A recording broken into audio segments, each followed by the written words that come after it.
I like to describe Feng Shui as acupuncture for your home. So it's all about getting this energy moving fluidly and easily through your home.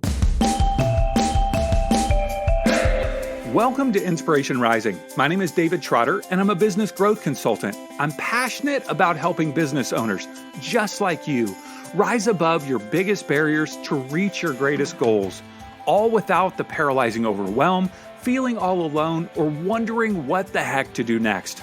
I'm a former pastor and a serial entrepreneur who's passionate about personal growth because that's what's helped me cultivate peace in my life and empowered me to love my amazing wife, Laura, of 26 years, and our 2 almost grown kids. So if you're all about business, personal growth, and peace in your life, you're in the right place. I'm super glad that you're here. Hello, friends, and welcome back to Inspiration Rising. It is so great to have you here. I just wish you were like on a couch with me. We're just hanging out, talking. That's how I envision these conversations. You get an opportunity to sit alongside me and our incredible guests just to hear their stories and wisdom. And today, oh my goodness, Patricia Lohan is amazing. You are going to love her, full of energy and life. And she's just living her dreams and inviting you to live yours by the way that you, decorate and structure and lay out all the things in your home to turn your home into a wealth magnet. I actually, just a couple weeks ago, I got a new piece of taxidermy because I kind of like taxidermy, but I'm going to tell you this conversation. She was nice about it when we were recording, but after we were recording, she was like, I'd get rid of that taxidermy if I were you, especially because I got a brand new bat. Like I'd never owned a bat before, but one of my clients who owns an antique store in Arvada, Colorado, she saw this, she's got this bat that was in her store and I was like, oh my gosh, I want that bat. So I bought it from her. Now, I really like the bat, but I think, according to Patricia, not a money magnet. Like having a bat in your house that's dead, that's in a glass case, even though you might think it's cool and looks kind of fun, not good for the wealth magnet. I was like, okay, all right, you're kind of raining on my parade here, Patricia. But I'm listening to what she's saying. And I'm going to be following some of this advice because I do believe what she's saying. It's got some serious merit. Yeah. About how you decorate. And I'm the one who decorates our home. Okay. All the things in our home are reused except for mattresses and couches. I don't want to buy used stuff there. I want new stuff. Okay. The rest of the stuff, it's all vintage, cool, old paintings, metal finds, all kinds of amazing stuff. Typewriters. I just like to, my wife is like, yeah, you're the decorator in the house. I get to change it up all the time. Anyway, that's one of the things that I talk about with Patricia. I think you're really going to love this conversation. So let's dive into an amazing conversation with Patricia Lohan. Patricia, thanks so much for taking some time to hang with me today. I appreciate it. Thank you so much. I'm delighted to be here. Yeah. Okay. So I know nothing about Feng Shui at all, other than I'm not supposed to put something certain places. And I bet I'm breaking all the rules because I have a lot of reclaimed items, let's just say, in my home. A lot of things that are, kind of reduce, reuse, recycle. Like I have them from all over the place. Maybe even some dead animals in my house that I have, AKA taxidermy. That's just for fun, So I'm sure I'm breaking some rules. So give me the education. What is Feng Shui? Where did it come from? How did you get interested in it? Okay, so first of all, don't worry. If you think you're breaking the rules, you're probably not. And there's a lot of scope in Feng Shui and many, many layers to it. So even the taxidermy, I let my clients away with it. If it's something you love, it's okay. So Feng Shui is a 5,000-year-old practice that originates in China. And it was brought to the West in the 70s and 80s. Sorry, there's my puppy. That's not a dead animal. That's an alive animal. That isn't a live animal. Toby is having a little bit of chat there. Feng Shui was brought from the east to the west in around the 70s and 80s. Now it is a very, very, very powerful practice that is used in many, many, many different instances in terms of bringing a house or building into balance for money and health. So when you translate the words Feng Shui, it actually translates into good health and good harvest. It's an ancient practice. So harvest is like you reap what you sow. So it's all about abundance. What I love bringing in is the fact that, every Whole Foods across America has been Feng Shui'd. So many huge global corporations use Feng Shui. Disney, Intel, all these huge big brands use Feng Shui in their buildings to support their clients, to support their employees, to support their profits and their income. And that's when it kind of goes, people go, oh, what? These 400 or 500 companies are using Feng Shui. I want a bit of this.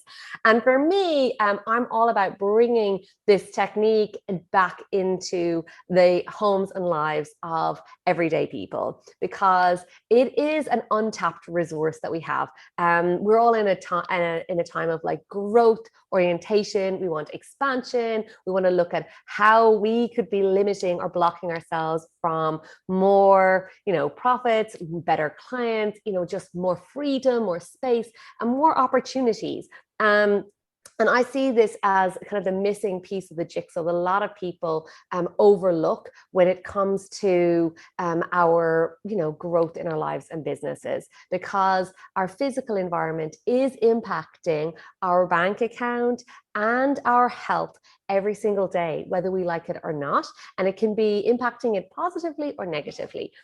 So I like to describe Feng Shui as acupuncture for your home. So it's all about getting this energy moving fluidly and easily through your home.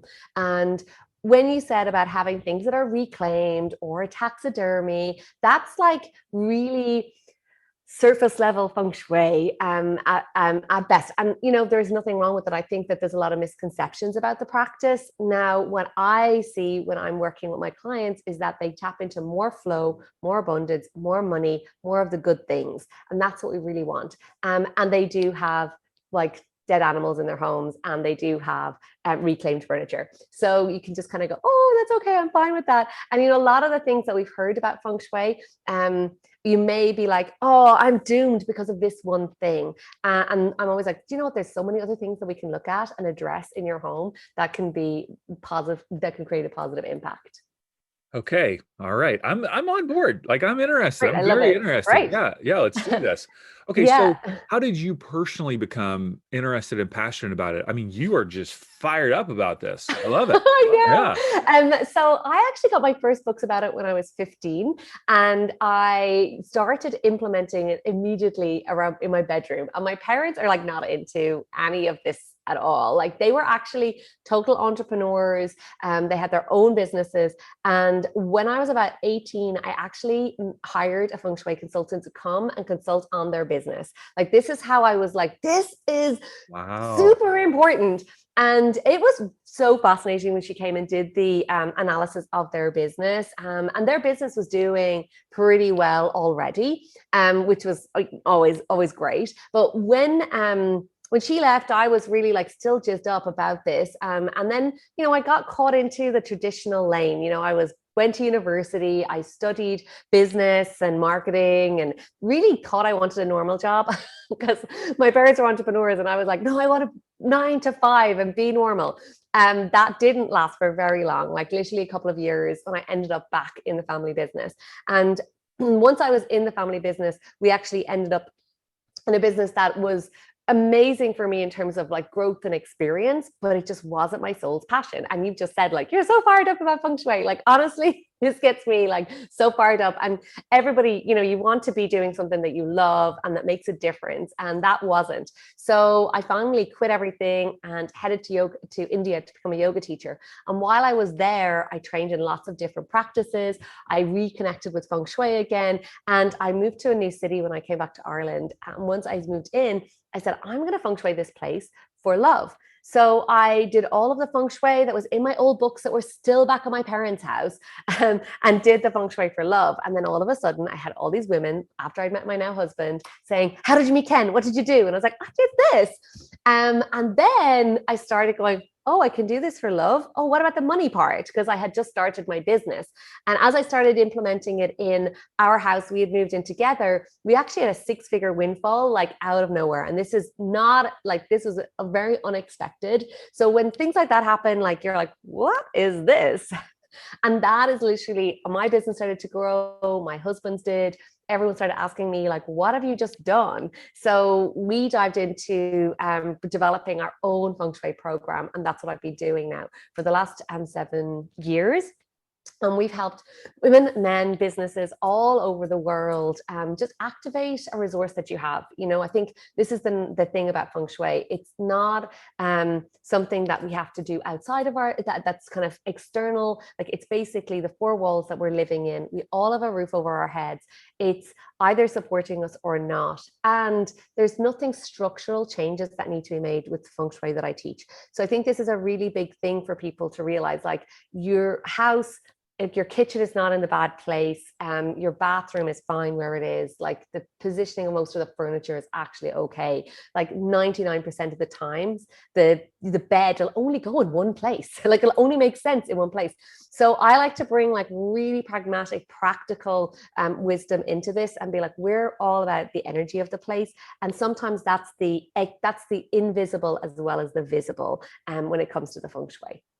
So when I was a kid, like young, I would actually move my bedroom around all the time because I would actually take a piece of paper and I would draw out, I would pre-plan like the layout of my room. And like, even I had more the mindset of how can I make it be the most efficient, like use of the space, or the most creative or something. And so I'd literally move my room around once a month. You know, my parents would come in and they'd be like, oh my goodness, stuff moved around already again.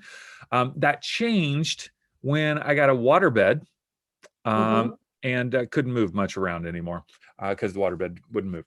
But I love it. I actually am the one who decorates our home. I'm actually the one who does my wife doesn't touch anything, primarily because I won't let her. But I'm like, no. I got the plan. I got everything, you know. So I'm very fascinated by this. You got me excited. All right. So take me through maybe some uniquenesses, like how your approach to feng shui is unique, because I'm hearing that there are a lot of different approaches. Yeah. And so maybe actually before you go to how you're unique, maybe just some basic principles, because there's got to be some basic principles that are true for all the people that teach this. Yeah, for sure. What if you could prepare your heart for the week ahead in just 30 minutes?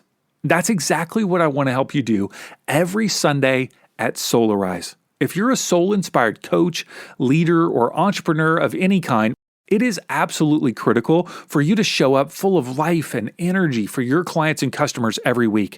They need you. But the truth is that you can't pour from an empty cup. That's why I want to invite you to join me on Sunday morning at 8 a.m. Pacific time for Solarize. It's a 30-minute experience to help you prepare your heart for the week ahead. RSVP at soularise.me. That's soularise.me. All right, I'll see you on Sunday. And even, so basically, just kind of putting this into context, like feng shui is like an iceberg, and what we'll read or Google or see online is kind of the tip of the iceberg, what's the visible, and what's below the energy is really what I like to focus on with my clients. But what we can talk about is like what's the visible, like literally what is visible in your home. And some of the common principles of feng shui is that it is actually based on 5-element theory. So it's very closely linked to feng shui, to acupuncture, to qigong, and acupuncture and qigong and tai chi have become so mainstream now, and it's really about making sure that your body is healthy and well and everything is moving.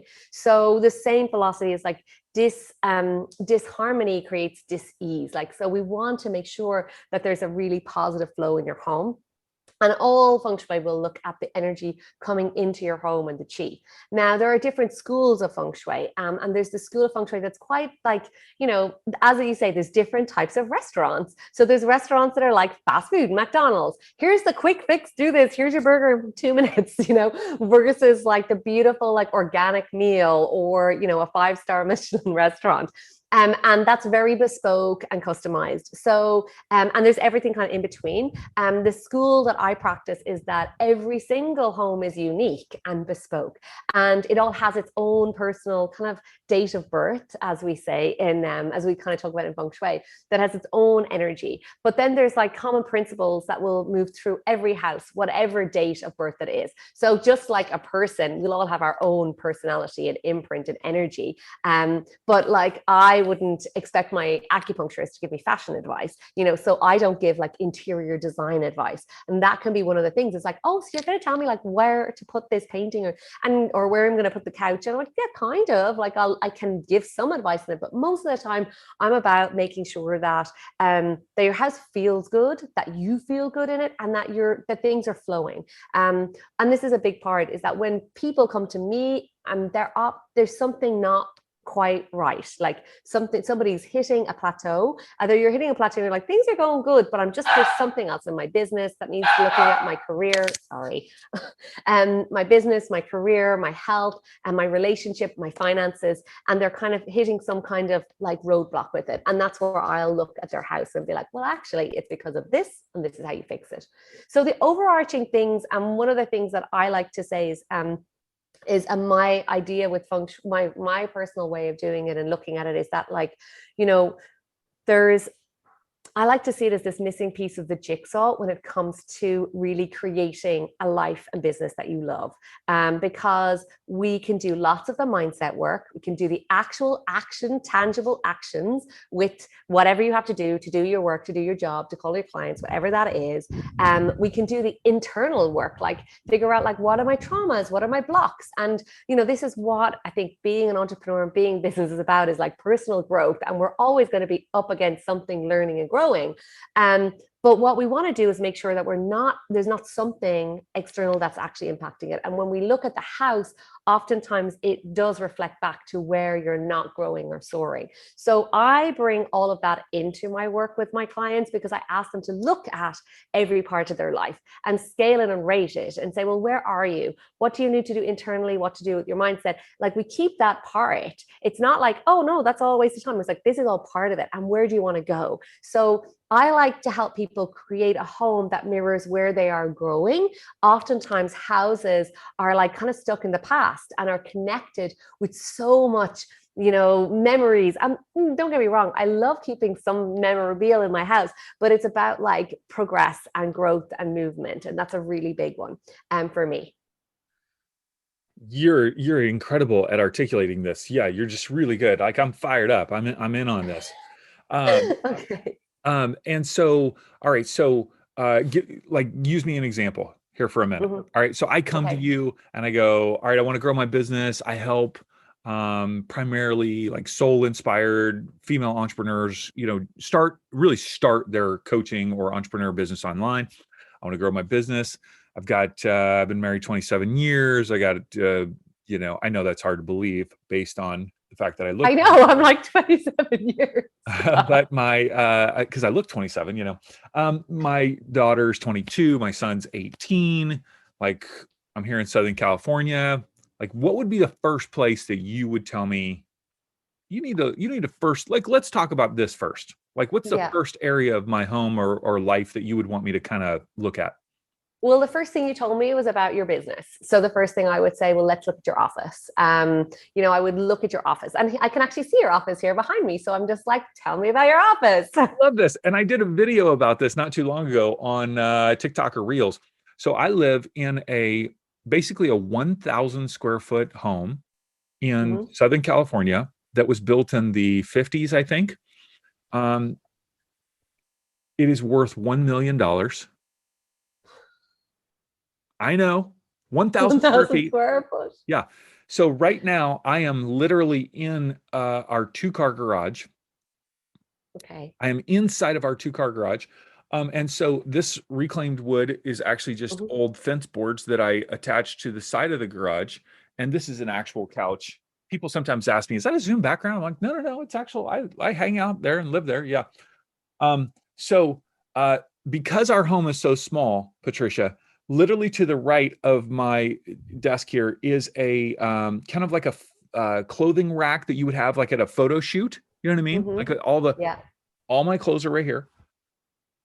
100 pair of shoes are right there. You know, all my shoes. Washer and dryer's over there. Okay. Yeah. The other half of the couch is there. Garage doors here.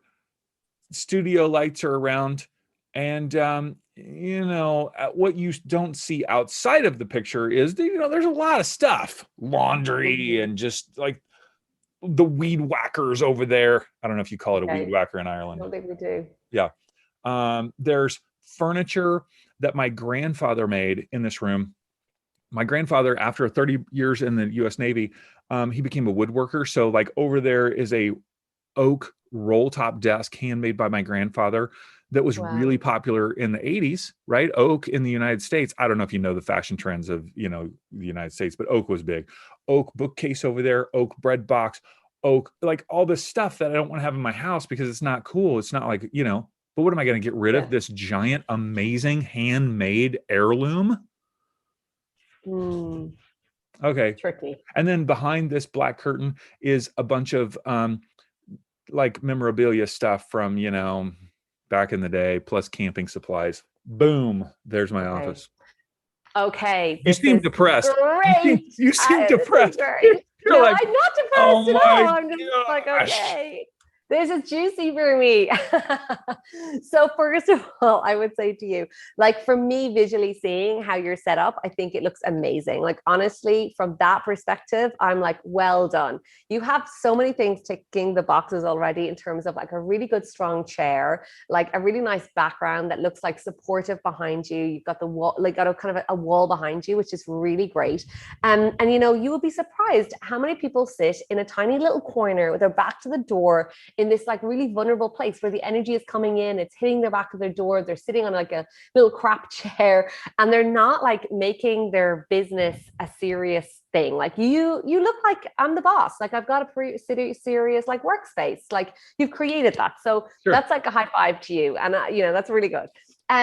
My next thing is just about like, those are great. Now, the next thing I would say to you about like all the other things in your space. Now, the fact that you live, and this is where we have to get really adaptable. I have a client who runs her business in New York from her studio apartment. Like she flips over her bedroom to her living room slash office at night. Yep, We have yep. worked on that in terms of like clear boundaries. So like I understand the smaller space work.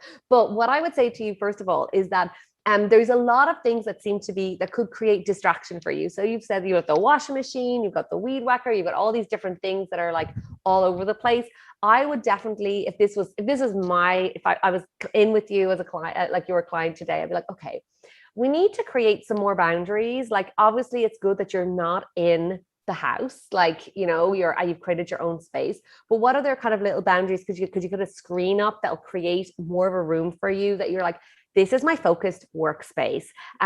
All of those little other distractions unknowingly are like allowing your energy to kind of drain out a bit. Like there's the washing machine and there's the laundry and there's the things.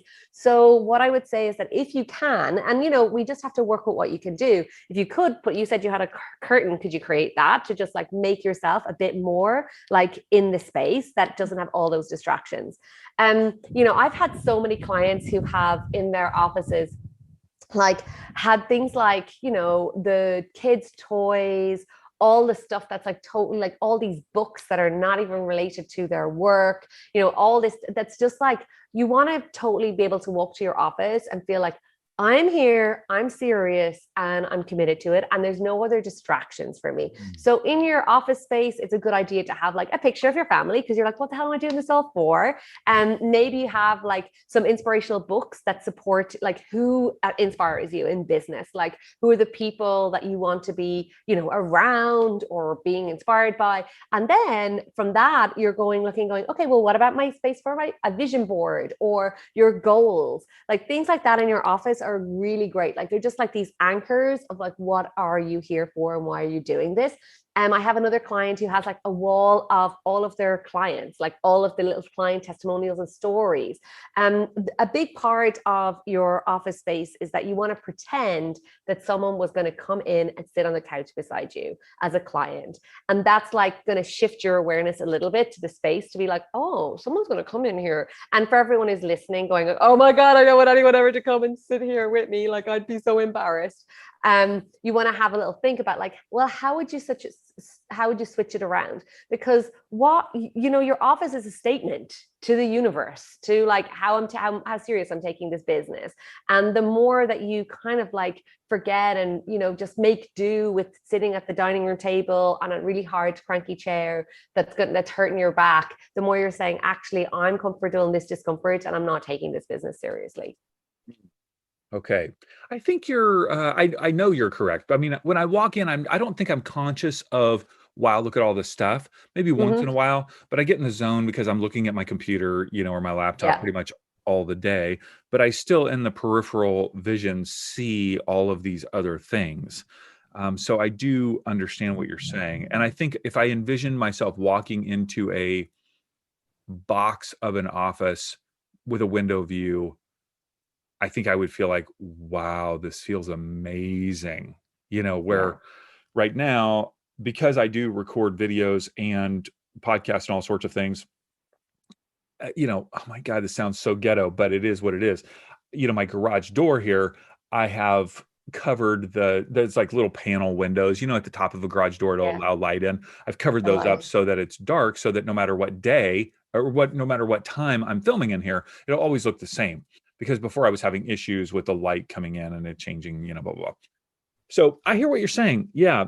I wish I did have an office. It's a 3-bedroom home and we have my wife and I and then 2 kids. And so I'm just waiting I don't want my kids to move out, but it's like, we'll just leave. I'm going to take over one of your bedrooms so fast. It's not even And I funny. think, to be honest, I wouldn't be giving yourself a hard time. I think you've done a great job, like of what you've already created. It's a really good job. Like you've done a great job already. I remember years ago in that job with my parents, I had an office in the basement. It was the dungeon, we called it. It was like a big joke. Now, this was like a big sea view property that had like all the staff, everybody had the view of the sea except No me down way. the dungeon. No way. And I was meant to be the boss. Like seriously, bad karma. Anyways, I went one day, I just got so fed up. I was like, how can I bring more nature into this? So for example, like what I did is I went up and I took this photo of the view and was like, oh my God, this is so amazing. So you're in like SoCal, you can go and get a big picture of the beach and like have this expansive picture of somewhere that feels expansive, bringing nature in. That is what I did. I had this view that everybody else saw, like just Yeah. out of the beach. It was beautiful. So there's those ideas of like the artwork that you could bring in to bring a bit more nature in, to bring a bit more, in my office in Ireland, I have this picture that I absolutely adore, and it's of all this forest with the light shining in and bluebells. And you never see like one bluebell on its own. It's always like a field of them. So it's that representation of abundance. And the artwork that you have in your office, in your bedroom, in your living room, everywhere in your house is really potent. Like it can be having a huge impact on your energy. So, I remember years ago working with a woman on her office, and honestly, when I first saw it, I was like, I don't even know what I'm going to say to her. Her office is like, it had like all this beautiful, you're talking about the oak furniture of your grandfather's, like this beautiful furniture. I was just like, oh my God, she had this beautiful furniture, like proper big chair, big desk. It was just amazing. Great setup. And I was like, tell me, I was like, I don't want to say. So I just looking around us, tell me that piece of art. So we looked on the piece of art and it was a picture of a winter scene. So like winter, is not the time that we make loads of money. It's like introversion. It's like snow. It was a snow scene. It was very like, dark. And I was like, this isn't the most uplifting picture in the world. So I was like, well, I'm not sure about winter. Like maybe you want summer, like harvest, like money, all that. And when we looked at, I was like, so tell me more about this picture. She goes, it was my ex-husband's. And I was like, okay. So this is something that didn't work out. Like it's a representative of something didn't work out. So that's a huge thing when we're looking at our office space. Yeah. I recently worked with a lady and we feng shuied her whole home. We were going around the house. It was beautiful. I was like, she's done everything set up, put all those remedies in that I recommend. Sorry, Sophie's having No worries. So I walked all the way around. I saw everything. And then we finally got to her husband's office. So, with this whole work from home thing, a lot of people have been forced to work from home unexpectedly. So he's this huge senior role in a giant, like global corporate finance business. And he's in the worst room set up so badly. And I was like, and she's like, he's had a terrible year of work this year and he didn't get his bonus and blah, blah, blah. And I was just like, no wonder. And I was like, you've done it. She did everything. It was perfect. First thing I did was like, we've got to have a meeting with him, got to get him on board, and we've got to get his office sorted out. So I was like, despair. So you were like, okay, one of my kids has to move out. They had a spare room. I was like, get rid of the bed. Like, she's like, oh, I was like, do you have any storage to put the bed into? She's like, we do. I was like, we need to make this space. Like, if this guy has such a huge job, he needs an office that represents this. Like, so we flipped it around. I was like, we need to get rid of the bed. Like, and the husband had been reticent because it's like, oh, this is just temporary. Like, everyone thought it was temporary. It's a year and a half later. I was like, it's not temporary. We don't know what's happening. We got it sorted. So we flipped it around. We got changed. And he was on like a crappy little chair. His wife downstairs had like the best, like Eames, like really posh office chair. And she's not even working. She was just on retiring. So she's like, oh, I don't even use my chair. I was like, give him your chair, get him up into the space, sit him around. And he had this piece of art that was just like all this ancient, like he's in a financial business. So he bought this art years ago that was all this money, like all this, it was just this amazing picture of a man with like money everywhere. And I was like, she's like, it's in storage. I was like, get it out of storage, put this up behind him, set this all up. By the time they tweaked everything in terms of like having his proper office set up, sitting in a proper chair with his back to the wall, piece of art up, I come on the session to be like, how are you getting on? Like, let me have a check. And he's like, I've just been offered this amazing opportunity that what I really want. Like, I'm coming into retirement age. The next few years, I really want to make a difference, make an impact, do something of interest. I could retire today if I wanted, but actually I want to do more. And he's like, I've just got this amazing opportunity in my email. And I was like, there you go. This is like, it's just a turnaround when we look at our spaces and change just the energy of it. So how much of this is spiritually impacting the flow of finances and health and relationships versus, it just makes me feel better. And because I feel better, then I end up doing better? Oh, I love this. So the first thing is Feng Shui is like for any accountants or people who like numbers out there, they'll love this. So we actually do a detailed analysis based on the year the house is built. So you said your house is built in the 50s. I was like, oh, 50s. So I wonder what cycle that is. So it's in a specific cycle based on where it's situated and located. And we do a detailed calculation analysis of what's going on in the energy of the house. And this changes from year to year. So there may be years in your life since you've lived in your house that you're like, God, that was a great year. Or then you're looking back and going, that was a really hard year. God, money was tight that year. Something was really tricky. And then what we're doing with Feng Shui is we're like, we don't want people to go through those highs and lows. It's about like making sure that the space is energetically aligned. And this is kind of below the iceberg. Mm-hmm. And when we analyze someone's house, and I was just talking to a couple the other night about this, because when we first did our house, when we first trained in this, Ken and I, we had worked with our the Feng Shui master, and she turned around to us and she was like, did you have financial difficulties last year? And we were like, how did she know? Like, how did she know? Like, my husband, the hairs went up in his arms, and that kind of creepy mode sure. Of like, how did you know? For 6 months, he hadn't got paid by the company he worked for. Wow. Like, he nearly went bankrupt. Like, it was so difficult. And that was like, she said it was she was like, well, actually last year you went through this cycle that really inhibits finances. Probably all got sorted by March, and Ken got all paid by March. And we were like, okay. Fast forward our first business clients, our very first business clients, we're in there and I'm working with them, looking, and I was like literally able to say, have you had financial difficulties this year? And she's like, how did you know? It started on the 4th of February. She could name the date of the Chinese New Year.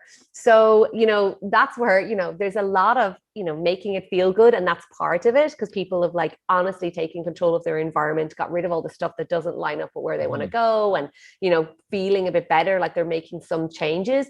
But for me, a lot of it is really, it's not that feel good. It's actually, there's some fundamental things that we do with our clients to make sure that they don't go into these like drastic situations, and they like, it's preventative as opposed to like, having to fix it afterwards.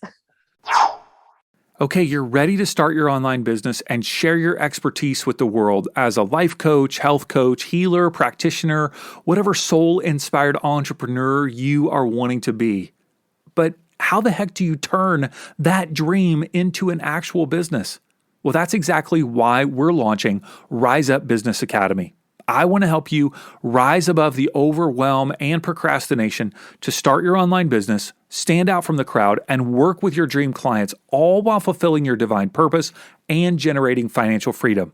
Founding members get access to our signature Launchpad course, weekly live training via Zoom, and as a bonus, you get a membership to Rise Up Creatives, our content development platform. I want to invite you to join now as a founding member at the lowest price we will ever offer membership. Check it out now at riseupbusinessacademy.com. That's riseupbusinessacademy.com. What's so coincidental about this conversation, the timing of this conversation, I'd probably say maybe a month ago, I started saying to my wife and kids, I go, I feel like I want to get rid of literally everything in our home. I just want to get rid of everything. And I love to go to estate sales, or, I just find things. I just find like things like, every single thing in our home has a story. Everything is probably not new other than couches and beds. Couches and beds, I'm like, no, we want to keep those things new. Yeah. So everything has a story in some way. And I utilize a lot of artwork. I have a lot of artwork that I find that's old, from different places. And I just felt like I just want to start fresh. I just want to get rid of everything. I literally told them, I think I'm going to take all, because I have a lot of things that I'll rotate through our home. Because it's like I'll change it up and then a couple months later, I'll just take it all out and I'll put new things on the walls and I'll put new things on the mantle and new things on. I'll move. I like a lot of, this sounds weird, but I like a lot of metal industrial furniture.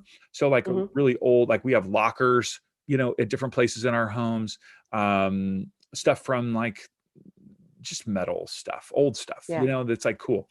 And it has a patina or whatever. So I'll move it around. And I said to them, I think I'm going to put everything inside of our living room and dining room and kitchen, and then stuff on the front driveway. And I'm going to have it be almost like an estate sale. People are going to come inside because it's going to be so much stuff. And they're like, our stuff's really good. I go, I know. People are going to, because it's that antique retro vibe that's really popular in Southern California. So it's funny, I'm literally thinking about getting rid of almost everything. And I thought about shifting. I kind of wondered like, do I want to keep the style that we have? Like, because there are some things that I go, well, why would I get rid of that? Like I'm looking to my right and there's like, I've got a collection of probably 15 typewriters. I got a lot of typewriters. And like, I've got this metal unit from like a medical office that's got like the cool open bottom, and then it looks old. I don't know, maybe 50s or 60s, or probably 60s or 70s. Well, why would I get rid of that? Because if I saw another one, I would want that exact same, like I would want that. So, and I go, do I want to change my style, or am I just wanting a refresh? Or I think I have too much stuff. I have too much stuff. And even though I like, because what happens is for a collector like myself, you collect, you find, you switch it out, then you put all the stuff in storage, somewhere, and then you move it around. I got too much stuff. I just want to get rid of this. But it does make me question whether I want a different style or not, go a bit more modern. I don't know. But this is really I, interesting timing. I think you're convincing me. I'm just going to get rid of all of it. Just all of it's going to be gone. I love it. And I think that like for me, I remember a couple of years ago, a client in LA. I was working with her virtually, like I do all my clients, but I happened to be in LA for a conference and she'd seen I'd come in and she was like, oh, Patricia, we have like one consult left. Like, would you come to that? Like, please, like, come do in person. And I was like, okay, like it was a novelty for me to be in LA. So I was like, yeah, grand. So she picked me up. We went over to the house, and the very first call we had with her, I had with her, we just discussed like the apartment wasn't her dream apartment. She had moved in after her divorce, and I just said, look, the first thing you have to do is do these things. And the second call we got on, she's just like, I've thrown everything out. And I was like, what? And I was like, I didn't tell you to do that. Like, I would never tell anyone to throw everything out. But what she said to me, she's like, I realized that as I was going through the work that you had given me, that everything was associated with this really sad time in my life. Not that your things are associated with sad time in your life, but it's just like that everything was associated with this other version of me that I don't want to be associated with anymore, that I want to move on from. So she's like, I decided to just get rid of it all. She's like, it wasn't very expensive. Like, it was just kind of like, I needed something at the time. And when I got to her apartment, she's like, I'm going to redo it. And what was so amazing witnessing this was she was a real creative, like an amazing creative. And she allowed herself to express her creative expression around her, with her home and her furniture. And she decorated in this real beautiful kind of, the living room walked in, I was like, wow, it was this beautiful art deco kind of style. Like everything was just beautifully, exquisitely designed, totally beautiful. And I said to her, I was like, this is amazing. So one of the things that you touched on was the art and, letting go of things that don't suit where you are going. And I think this is a really important thing. It's just like, do you want to be holding on to like 15 typewriters? Like amazing. Like they're super cool and fun, but like, are they like holding me back a little bit? Are they like, is this like really aligning up for what I want?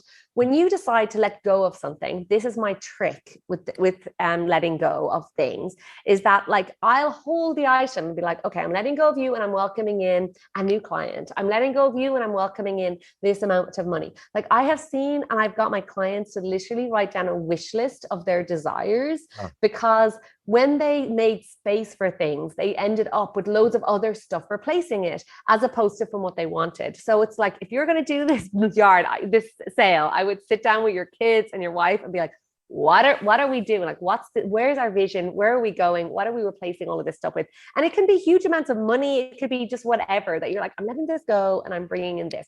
Like one lady wrote down, she wanted all the money for her shopping for Christmas holidays for kids. She wanted a washing machine. She wanted money for a new car. She wanted all this stuff and did it declutter. So that's a really cool exercise you can do with the letting go. And the next part is like, as you let go, it's just like, where am I going? Like, what do I want? What's my vision? And what am I making space for? Like, what am I going? Where am I going? So the artwork is humongous. And this woman in LA, like actually brought me to tears, because when we went around her home, every part of your home represents a different part of your life. And one of the areas is like the new beginnings area. They said her house was, the living room was this art deco theme. And on the walls was these two big paintings of aeroplanes, like those old propeller planes. And I was like, wow, these are amazing. And she said, yeah, this is my new beginnings area. I want to propel forward. And I was like, oh, this is it. It's like, she got it. It was just so perfect. And as we went around the space, like every area, like the piece of art basically represented her intention, her dreams, her vision. So same goes for her career area, where, oh, sorry, I don't know. Same goes for her career area. In her career area, she had this huge, beautiful picture of a black stallion. Her favorite horse, her favorite animal is this horse, the stallion. And go figure, she wanted to charge ahead in her career. So it's this like symbol, using the symbolism of the artwork. And, one of my favorite topics is Feng Shui and art. So like, I love this, but it's just like, whatever you have in your walls, like what's on your walls, like what's it saying? What does it represent about where you're going? And how is it impacting your energy? Okay. Crazy story. And then we got to go, but okay. I have a one-on-one client in Beverly Hills that has exquisite, multi-million dollar home. And she's starting a more of a health business. And she wants that to replace her real estate business. And she had a home that she'd been trying to sell for 3 years that was just roadblock. When I came into her life, she said, I don't have a place in my home to work because my office is just an absolute disaster. And so I went to it was a disaster. There's just paperwork everywhere. I mean, it was just, a lot of people, when people come into our home, they're like, do you live here? Like, there's not a lot of clutter. I'm like, yeah. And I go to other people's homes. Clutter is a huge issue for a lot of people. This office was full of clutter. I spent an entire day with her decluttering it. She bought a new sofa. We rearranged. We got chairs from other parts of her house. We dialed in the entire office. I had never even thought of this, but she sold that home, the home that she'd been trying to sell for 3 years, for $30 million within a few months. Like just a few months after dialing in her own office. So, I don't want to take credit for that, but but it totally contributed. Oh my God. Like, it's just amazing. And when you start sorting out your space, it really has a huge impact, like, on your life and your business and your bank account. Amazing. Okay. PatriciaLohan.com. You've got a podcast, of course. Before we jump into that, though, you've got a bunch of free resources that I want to draw people's attention to. So PatriciaLohan.com/office. And what is this resource? Feng Shui for the office. Discover how my clients are using Feng Shui to optimize their office, desk, or workspace without the stress, confusion, or crazy overwhelm, and how they leverage this powerful resource, even if working from their kitchen table, bedroom, or shed. That's a title. Yes, it's a pretty long title. Feng Shui your office. Go to patricialohan.com/office. You can come and follow me on Instagram, see my adventures here in Greece, or and see loads of pictures of my puppy. Or you can join me on my podcast, the Live Your Dreams Awake podcast. But mostly, if you want to get started, focus on the space that you're more interested in. So if it's your office, go there. And if you're interested in calling in more money, go to patricialohan.com/money. And the Live Your Dreams Awake podcast, tell us what that's all about. So the first thing you asked me was like, where was I? And I'm like, well, I'm in Greece right now, but I live between Ireland and now soon Italy and Greece and Bali. And I'm just all about living your dreams awake. One of my very favorite quote is, our truest life is when we are in our dreams awake. It's a Henry David Thoreau quote. And I think that we're not alive to wait for our retirement. We're alive right now. We're here to live and enjoy it right now. And living your dreams awake is just myself and my husband, our philosophy. And I embody it. Hopefully I inspire people to do it using Feng Shui. And then, I interview people who I think are doing it too. Very fun. Patricia, what a delight it's been to connect with you. You are doing great things in the world. So thanks for sharing with us today. Thanks a million. It's been amazing. Hey, congrats on listening to another episode of Inspiration Rising. Why congrats? Because you're pouring education and inspiration into your mind and heart. And that's something we all need if we're going to grow our businesses and reach our goals in life. Now, if you enjoy Inspiration Rising, do us a favor, share it with a friend. Take a screenshot of your favorite episode and text it to them. Tell them to search for Inspiration Rising on their favorite podcast app and click subscribe. I want you to know today that you're inspired, empowered, and loved, not because of the way you feel or what anyone else says about you, but because that's your true identity.